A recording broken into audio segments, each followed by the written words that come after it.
Le jeudi 22 février, à 21h05, des policiers de la BAC ont fait une interpellation sur Aubervilliers dans le 93. Sans aucune raison, un de leurs a balancé un coup de poing à mon fils Giovanni qui demandait juste aux policiers de bien se conduire, car ces derniers étaient en train de violenter ses copains. Mon autre fils, prévenu par des potes, arrive sur le lieu de l'interpellation et demande à son tour aux flics de se calmer et d'arrêter de maltraiter son petit frère. Au lieu de l'écouter, comme si cette race de flics ne pouvait retrouver la raison, ces lâches provoquent de plus belle. Voyant comment ils abusaient sur son petit frère, mon fils Geno les pointe alors du doigt en disant « Vous faites un travail de clochard ». Le flic, vexé dans son âme, charge et agresse mon fils Geno, qui était jusqu'à là très calme. Il écrase volontairement sa jambe, blessé suite à un accident de scout, et l'insulte. Il était lancé pour massacrer mon fils. Les autres flics bizarrement n'interviennent pas, mais semblent applaudir le spectacle, ou alors ils sont paralysés eux-mêmes par l'horreur de la scène. Mon fils ne s'est pas laissé faire. Pensant qu'il allait être passé à tabac, il s'est défendu et a mis une bonne pâtée aux flics. Doublement vexé, ce dernier a profité pour pleurer sa mère et parler d'outrage à agent. Voilà une nouvelle race de flics, ils jouent des bonhommes, provoquent gratuitement et ensuite viennent pleurer. Bref, on reviendra sur ce type de flics. Voilà donc mes deux fils embarqués au commissariat avec quelques potes, et c'est pas fini. Ces pourris tentent de glisser de la drogue sur le dos de Geno. Et comme mon fils est loin d'être stupide, il leur répond juste « Ok, tout à l'heure à la fouille je n'avais rien, et maintenant ici au bureau vous voulez me mettre ça sur le dos. Pas de problème, si c'est à moi, il y aura donc mes empreintes dessus. On va donc demander à analyser ce sachet, et il y a intérêt pour vous à qu'on y trouve mes empreintes, parce que l'affaire est loin d'être finie. » Il rajoute « Et puisque vous êtes visiblement un pourri, j'ai plus envie de parler avec vous. J'exige un avocat. » Peut-on parler autrement à des flics pourris ? En quoi ont-ils mérité le respect ? Ces flics sont la gangrène qui pourrit tout milieu par où ils passent. Une gangrène pour le peuple, mais aussi pour la police elle-même, car comme toujours, à cause d'une minorité, la majorité subit les conséquences. Car, par facilité, généraliser a toujours été plus simple que de juger uniquement les responsables. Les quartiers chauds détestent la police à cause d'une poignée de flics pourris. Et comme l'État semble les protéger, alors pourquoi faire la différence ? Toute la police est pourrie, ainsi que l'État qui les protège. N'allez pas philosopher des heures pour comprendre l'esprit de cité. C'est tout simplement comme ça que résonne la délinquance, ou les gens qui ne veulent pas faire l'effort cérébral nécessaire pour ne viser que les coupables. Alors soit on vire ces voyous de flics, soit la haine engendrée par le sentiment d'injustice va monter crescendo. Je suis un père en colère suite à l'agression policière sur mes deux fils. Dieu merci, il n'y a pas eu de coup de feu ou tentative de viol. Il me fallait mettre à la lumière du jour ce genre d'agression que nos enfants peuvent subir dans le 9-3 et partout ailleurs en France, dans les quartiers sensibles où certains policiers dépassés par les événements se défoulent sur n'importe qui jusqu'à perdre totalement leur sang-froid. J'ai toujours dérouillé mes enfants quand ils faisaient des conneries. J'ai même déjà giflé mon fils devant un policier quand mon fils lui parlait mal. Je les ai éduqués dans le respect de tout. Mais là, je ne peux accepter ce comportement de voyou côté police. Et je ne vais pas attendre qu'ils massacrent pour de bon mes enfants pour intervenir. Ce débordement est intolérable pour moi, inacceptable. Il faut une loi qui dégage définitivement de la police tout policier qui dépasserait la mesure. Maintenant, je vais m'adresser au gouvernement et responsables de tous bords. Si vous tolérez ce genre de dérapage côté police, ça ne va pas être possible. Vous êtes des irresponsables, responsables de toute la haine qui pourrait remonter en surface à cause du comportement de ces policiers voyous. Le vrai Français est avant tout un révolutionnaire. Que croyez-vous ? La France a décapité son roi, non pas en faisant des marches blanches ou des pétitions. Ça, c'est bon pour les révolutionnaires intellectuels. Mais depuis toujours, la société avance quand elle secoue brutalement ses rues, ses institutions. En matière de justice, pas besoin d'en arriver là. Il suffit de proposer et voter des lois juste pour que tout se passe bien. Si rien n'est fait, cela signifie simplement que le gouvernement dort. Il se fiche du peuple. Merde, c'est pas si compliqué de pointer toutes les injustices du pays et de remettre ça d'aplomb. Les feignants, c'est qui, monsieur Macron ? C'est qui dort quand il y a tellement à réformer, à rétablir, à nettoyer ? Si on ne veut pas entendre dire qu'on fait un travail de clochard, il faut travailler proprement et dans le respect. Respecte-moi et je te respecterai. C'est la base de toute bonne relation humaine. Je respectais automatiquement l'uniforme. mais à partir d'aujourd'hui, il faudra mériter mon respect, quel que soit l'uniforme. Si tu es un flic pourri, aucune chance que je te respecte. En quel honneur, toi qui fais honte à ton uniforme, toi qui trahis la confiance publique en profanant ton serment de policier. Va te faire foutre, tu n'as rien à faire dans la police. Je ne vais pas t'affronter directement avec ton arme qui pointe déjà d'une main tremblante sur ma direction, à moins que tu quittes ton arme et me montres vraiment si tu as des couilles. Mais là, je doute que ton courage ne te fuit. Alors ne viens pas jouer les bonhommes, contente-toi de faire ton travail avec respect. Inutile de se faire canarder bêtement, puisque l'État te laisse agir sans conséquence pour toi. Alors j'irai casser tout ce qui peut être cassé. Pas du matériel citoyen, car tout le peuple est dans la même galère, et je respecte trop l'homme. Mais je fracasserai bien du matériel appartenant à l'État. Je ferai du sabotage, apprendrai aux gens à saboter, organiserai le sabotage intelligent. Voilà ce que je ferai si la rage et la folie me prenaient, si l'injustice persistait, si l'État ne décide pas de te virer de la police, toi qui frappes nos enfants, juste pour te défouler de tes propres démons. Toi qui es censé apporter l'ordre et la paix, si tu ne sèmes que haine et désordre, en toute impunité, alors l'État est coupable. Si l'État te protège, alors aucune pierre, aucun musée, aucun monument, aucun chef-d'œuvre national sur le territoire n'aura mon respect. Si toi, justice, tu te fiches de nos enfants, alors moi, je me ficherai de la pierre si précieuse à tes yeux. Je saboterai tout ce que tu aimes, tant mettre en avant. Et tout ça parce que tu auras refusé la justice. Tu protèges plus la pierre que la vie de nos enfants ou nos propres vies, alors que tes richesses périssent et disparaissent à jamais. Que crois-tu? Que tu contrôles le monde avec tes caméras? Quand l'organisation sera en place et que chaque citoyen outré voudra agir quand bon lui semble pour aller saboter tel ou tel lieu, que va faire la police? Elle ne pourra être partout. Le peuple, dans son histoire, a su toujours s'organiser pour affronter l'injustice. Nous passons à une nouvelle ère, où l'organisation devient de rigueur chez les rebelles face à un gouvernement qui fait l'aveugle et compte sur la répression et la technique pour faire taire toute rébellion, oubliant que c'est par la sagesse qu'on calme un peuple, car la sagesse trouve toujours la bonne loi qui convient à tout le monde. Le gouvernement de Macron a parlé de sanctionner les irresponsables, jurant de ne faire entrer seulement au gouvernement que des personnes propres au niveau judiciaire. Très bien, mais la police aussi doit être concernée dans cette sage démarche. Elle doit être aussi sans tâche et les voyous de la police doivent être radiés sans sursis. Il ne s'agit pas de les gifler légèrement pour ensuite les remettre sur le terrain en attendant la prochaine bavure. Il s'agit de les radier définitivement de la police car ils ont commis l'irréparable. Oui, ce que j'exige, c'est qu'une loi soit votée pour que tout policier qui déraille dans l'exercice de ses fonctions soit radié définitivement. Merde, ces gens sont armés. Tout abus de pouvoir peut avoir des conséquences dramatiques. On ne peut accepter cette forme de torture. Oui, frapper un gosse sans raison, lui écraser son pied alors qu'il boite déjà, c'est de la torture, c'est de la haine. C'est indigne de la police que j'admirais. Que ça vienne d'un voyou, personne s'en étonnera. Mais que ce soit l'œuvre d'un policier, c'est inacceptable, intolérable. Je ne fais pas partie de ces gens qui attendent qu'un problème arrive pour commencer à chercher une solution. La police déraille trop souvent dans les quartiers difficiles.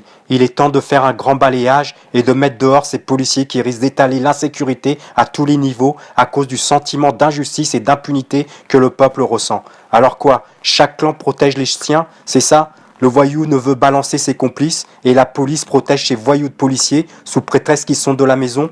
Exactement comme ces prêtres catholiques qui cachent leurs frères pédophiles. C'est donc des histoires de clans tout ça?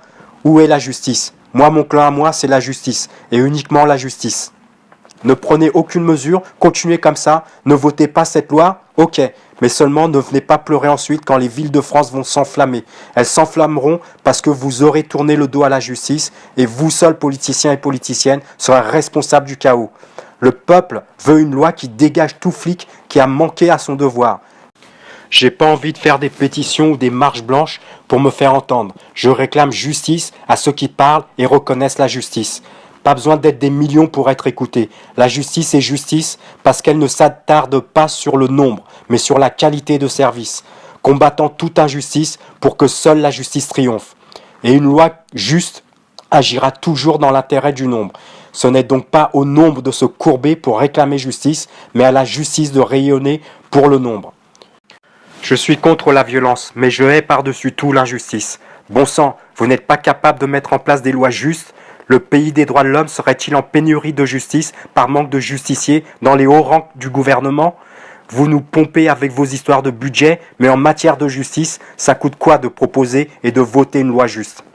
Si d'un côté le gouvernement ne travaille pas pour supprimer toute injustice et que d'un autre côté ceux qui sont censés voter les lois n'ont pas cette âme de justicier indispensable pour proposer l'égalité au peuple, alors la justice se meurt tout doucement. La justice est le plus noble des ministères, mais il faut avoir une âme juste pour en être digne d'occuper ces sièges. J'en profite pour répondre à Madame Valérie Boyer, députée LR des Bouches-du-Rhône.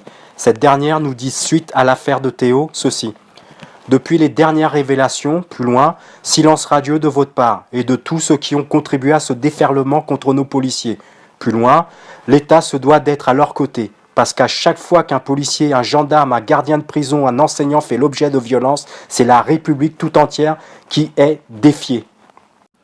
Voilà encore une fois un bel exemple d'une race de politiciens et politiciennes en voie d'extinction. Ça vous sort des mots bien téléphonés, bien en place, mais c'est incapable de se confronter à une situation bien réelle. La France n'a plus besoin de ce genre d'élus. Après le raz-de-marée provoqué par notre président Macron, qui a noyé tous ces beaux parleurs sur son passage, il faut que des élus comprennent que la France ne veut plus ce discours pompeux, mais a besoin de gens d'action. Et au diable ces gens perchés dans les hautes sphères qui ne comprennent rien à ce qui se passe concrètement sur le terrain. Dehors, ceux qui s'intéressent uniquement qu'au pouvoir, au point même de diviser et critiquer les membres de leur propre parti. On ne supporte plus ces batailles entre élus qui ont trop pourri le climat politique français. On a besoin d'audacieux pour retrousser les manches et rattraper les années de retard qui auraient dû faire de la France le miroir du monde en matière de justice. Les politiciens et politiciennes qui ne captent pas ces changements vont continuer à flotter à la surface en avalant de temps en temps des tasses de leur propre discours pompeux d'un autre temps, qui finalement les noyera dans l'oubli. Notre député de Marseille dit « nos policiers », comme si la police appartenait seulement à l'État, comme si la police était uniquement au service de l'État. L'État d'un côté, le peuple de l'autre. La République est une et indivisible. Est-ce que ça lui parle à notre député ? Désolé, la police appartient aussi au peuple. Je dirais même que tout appartient au peuple. N'est-ce pas le peuple qui paye tous les fonctionnaires ? Le peuple a donc le droit d'être exigeant. Le peuple a donc le droit de demander des comptes. Mais dans son discours, notre député semble nous dire que dans le monde policier, c'est le monde des bisounours. Il n'y a aucune bavure possible. Il faut rendre à la police son honneur bafoué, puisque la police ne peut commettre l'impensable. Ce sont ces gens qui sont censés voter les lois conduisant à l'égalité dont la France a si besoin. Notez que dans son même discours, que je n'ai pas cité ici, elle parle carrément de fake news. On est dans le déni total. C'est un complot contre je ne sais trop qui. Pour elle, l'affaire Théo est pure invention. Les médias ont abusé. Bref, encore une belle démonstration parfaite d'une politique d'autruche pratiquant la démagogie et incapable d'action véritable.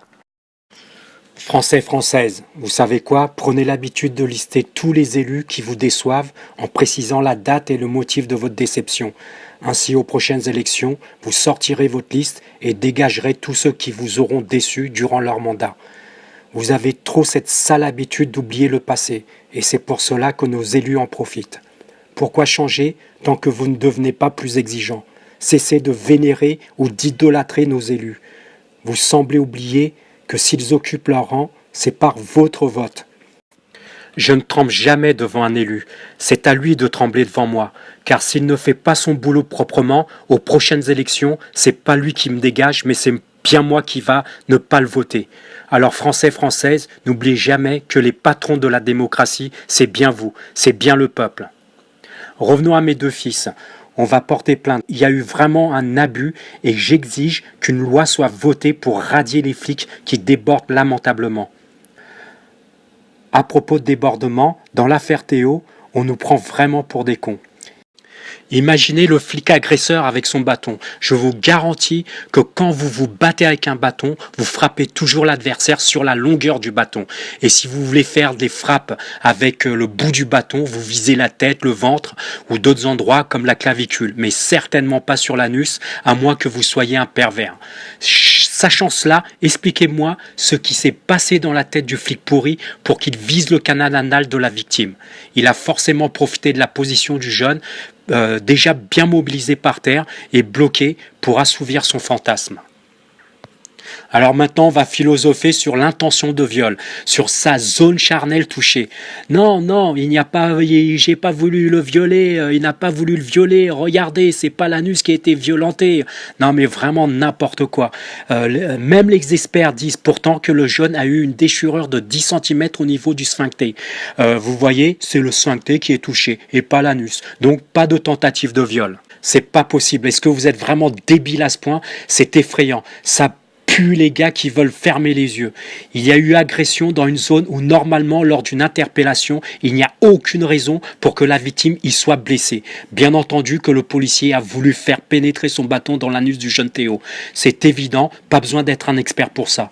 Je pense que Théo n'était pas en jupe et je ne sais pas ce qu'il portait, mais le flic aurait eu du mal à lui faire rentrer vraiment le bâton là où il voulait, à moins de déchirer aussi le pantalon de Théo.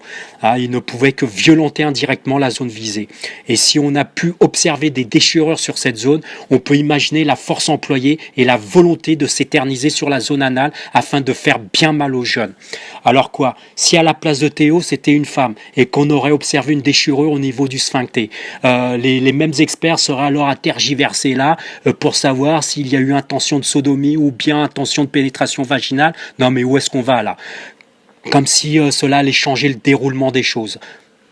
Un viol, c'est un viol. On se fiche totalement des endroits touchés. On n'a à toucher à aucun endroit. Un point, c'est tout. Contemplez votre bêtise, vous êtes vraiment ridicule. Les blessures de Théo prouvent sans équivoque que le voyou de flic qui a fait ça voulait vraiment lui enfoncer son bâton dans l'anus. Mais les vêtements de Théo ont rendu la chose impossible. Du coup, on ne peut que constater des blessures graves autour du canal anal. Bande de rigolos. Vous êtes des démons incarnés. Si vous continuez à philosopher sur le cas de Théo, vous êtes que des démons. L'abus de pouvoir est plus qu'évident sur cette affaire. Si l'État sert le diable, moi je sers la justice. Je répète que le peuple veut une loi qui radie tout policier qui agirait honteusement se croyant au-dessus des lois. Si vous refusez à mettre cette loi en place, alors ne venez pas pleurer quand la police commettra des abus et que le peuple frappera. Il y a 1000 façons de bloquer un pays. Si la France est paralysée à cause de 10 centimètres de neige, on peut la paralyser aussi de 1000 autres façons. Si l'État protège la police au point que l'État accepte ce genre de débordement, elle prouvera tout simplement que la justice n'est que dans un sens. Vous comprendrez alors que certaines personnes n'accepteront jamais de subir cette injustice. Et la seule chose que vous déclencherez sera la haine du peuple. C'est même anti-républicain que de ne pas se prononcer devant des cas de débordement aussi énormes. Le sentiment d'injustice est ce qui a fait vraiment tomber tous les grands. Et tous ceux qui se croyaient à l'abri de tomber sont encore tombés plus bas. Y a-t-il encore des nostalgies de la Gestapo? La France a-t-il toujours du mal à affronter ses démons? N'a-t-elle pas tiré des leçons du passé? Le français est-il finalement un trouillard, un beau parleur, incapable d'action? J'ai honte pour tous ceux qui sont tombés pour que nous, aujourd'hui, nous crions liberté, égalité, fraternité. L'incivilité, c'est pas le peuple qui réclame justice et s'énerve à sabotant tout sur son passage. Non, l'incivilité, c'est quand l'État refuse l'évidence. Car irrémédiablement, la colère du peuple fera des dégâts. On sait qu'il y a des contextes politiques difficiles, mais devant l'évidence, quand l'État reste sourd et muet, le peuple a le droit de secouer le territoire. C'est sa seule façon de dire stop à l'inacceptable. Qu'on cesse de dire que la France est le pays des droits de l'homme. Ça, c'est que sur du papier. Sur le terrain, il y a encore beaucoup de boulot à faire pour mériter ce titre honorable.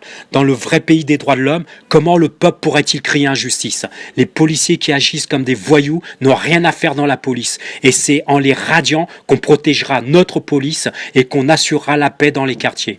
Madame la députée de Marseille, sachez qu'il y a des bons et des mauvais partout, même dans votre police.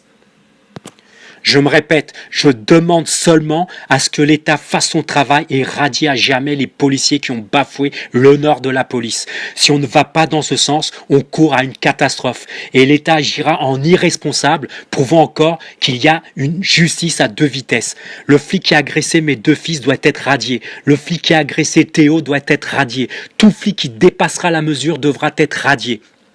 On peut aussi accuser l'agresseur de Théo de viol.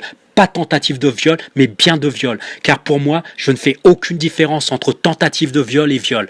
Une tentative de viol qui n'a pas abouti à un viol, c'est tout simplement une envie de viol qui n'a pu être finalisée pour telle ou telle raison. Le bâton du flic n'a pu pénétrer Théo car ses vêtements l'ont protégé. Je soupçonne même ce flic pourri de pédophile ou pervers sexuel, car il faut vraiment être tordu pour faire ça à un jeune lors d'une arrestation, une interpellation. Si Théo avait été en short, je vous laisse imaginer le pire. Ces policiers, dans l'exercice de leur fonction, sont censés être préparés à toute épreuve, mais ils sont incapables de mettre un jeune à terre et l'immobiliser pour mieux contrôler la situation. Alors soit c'est vraiment des nuls, soit ils cherchent vraiment à faire mal. Il y a du boulot en France en matière de justice, beaucoup de boulot. Inutile d'aller se moquer de la Corée du Nord, de la Chine ou tous ces pays où la dictature sévit. Non, ça sert à rien. Commencez d'abord à montrer l'exemple. Ça fait longtemps que la France n'est plus le miroir du monde. Et cela à cause de nos responsables qui ont fait que bafouer la justice et les droits de l'homme. Et certainement à cause aussi du peuple qui se laisse endormir par des paroles et promesses toujours bien préparées, mais vite oubliées quand il est temps d'agir. On dira oui, mais on est quand même bien en France. Moi, je dis que pour mériter le titre de pays des droits de l'homme, il faut une justice digne de ce nom. On en est encore très très très loin. Trouvez-vous normal, par exemple, que dans notre merveilleux pays, avec sa capitale de l'amour, le viol ne soit pas considéré comme le plus abominable des crimes?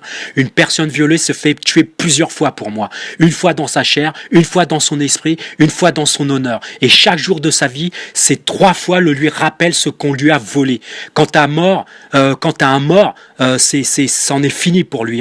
Il sommeillera sans douleur jusqu'à ce que la lumière de la véritable justice vienne un jour le réveiller. Mais lui, il souffre plus de rien du tout. Le viol est donc pour la victime le plus insupportable des crimes. Il est beau notre pays des droits de l'homme. Abandonner par exemple votre chien, cela vous coûtera une amende. Ça c'est bien, mais qu'un père abandonne ses enfants, il se rira de la justice. La police ne peut perquisitionner un diplomate criminel en fuite, mais elle peut violenter tout gamin qui a osé crier justice.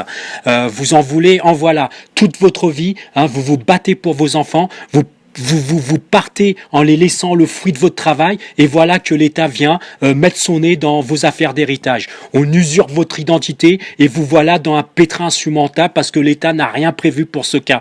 Débrouillez-vous, on va vous dire. Voilà le beau pays des droits de l'homme. Et que dire de toutes ces années d'attente pour obtenir justice? Qui peut supporter ça? Il y en a qui sont morts même avant d'avoir obtenu réparation. Et quand l'attente dure trop longtemps, la justice nous achève carrément en parlant de prescription. Dieu jugera des affaires d'attente de Mathusalem, mais l'homme n'est pas aussi avide de justice, je crois. Chouette ce pays des droits de l'homme. Sérieux, vous n'avez même pas idée de toute l'injustice qui reste encore à balayer pour mériter ce titre du pays des droits de l'homme. C'est une honte pour notre pays et si on n'est pas digne de mettre des lois justes, alors abandonnons notre magnifique emblème qui est liberté, égalité, fraternité. Aucune liberté possible sans une véritable justice. Aucune fraternité possible sans une parfaite justice équitable. La justice est le noyau de tout État qui veut sortir de la barbarie. Vive la France et dehors tout policier qui abuse de son pouvoir. Oui, c'est un travail de clochard quand un flic frappe gratuitement un gosse. C'est un travail de clochard quand il enfonce son bâton de défense dans le postérieur d'un individu.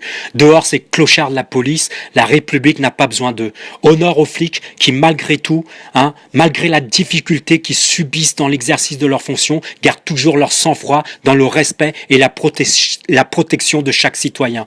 C'est cette police-là, notre police. C'est celle-là que j'aime et que désormais seule aura mon respect. Pas celle de ces voyous de flics qui, par leur attitude, mettent même toute la police en danger.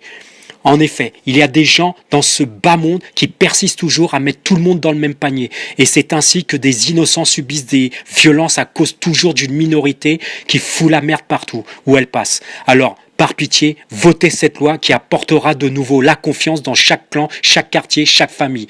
Que chaque policier qui déshonore la police soit radié, c'est le seul moyen pour le gouvernement de rétablir la confiance et la paix.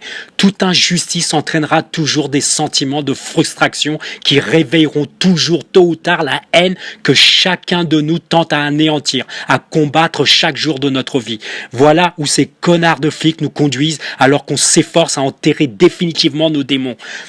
Que pensez-vous qu'un père qui a refusé depuis longtemps la haine puisse faire à un flic qui a frappé injustement et violemment ses enfants?